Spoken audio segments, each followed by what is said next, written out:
your entire country and your culture destroyed from one direction, and just as you think you might get above the surface and breathe, it gets totally destroyed from another direction. Basically, for this book, as well as traveling for some years to a lot of the countries that people had been fleeing from, both as asylum seekers and as economic migrants, I'd also spent recent years traveling across the continent from north to south, east to west, meeting a lot of migrants, for instance, who just come off the boats, the Greek and Italian islands, speaking to a lot of refugees, migrants, and so on, and following the conversations all the way up to the chancelleries of Europe. And yes, you're right. I mean, I came to the decision that the recognition fairly early on that there was a totally different view in the former Eastern European countries and the Western European countries.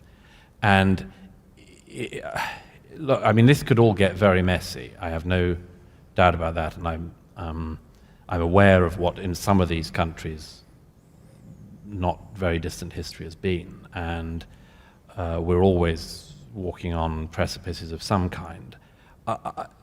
My view is that the reason why they have a totally different view towards mass migration and other related issues is because not only they had a history for hundreds of years fighting with the Ottoman Empire, pushing them back from the gates of Vienna and much more, but because of what I think of as the 20th century issue. I mean, we in Britain, like you in America, we never had the Nazis in our country.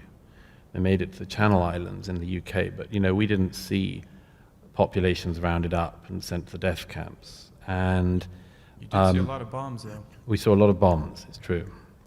And these things do remain in the memory for a long time, and rightly so. And my view is that Eastern Europe learnt one of the worst things imaginable, which is that you can have your entire country and your culture destroyed from one direction, and just as you think you might get above the surface and breathe, it gets totally destroyed from another direction. I mean, to have lived under fascism and communism in the space of a few decades, and to have only come out of it quite recently, is bound to have an effect on you that is different from your view of the world if you were born and brought up in New Jersey.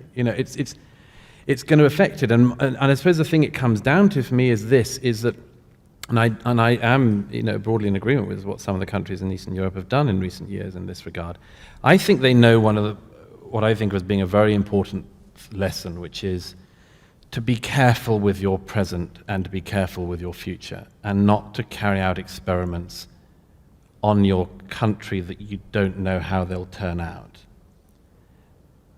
Just to be careful with your future, because you don't know. You could screw it all up in new ways. And in Western Europe, there's a lot of things we're coming across which we never expected to come across because we hadn't planned, and it didn't mean any of it to happen.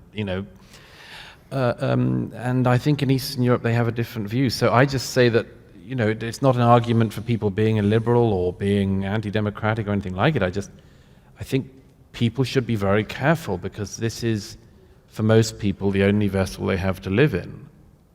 And if it's screwed up, you've screwed up the only thing they've got. So be careful.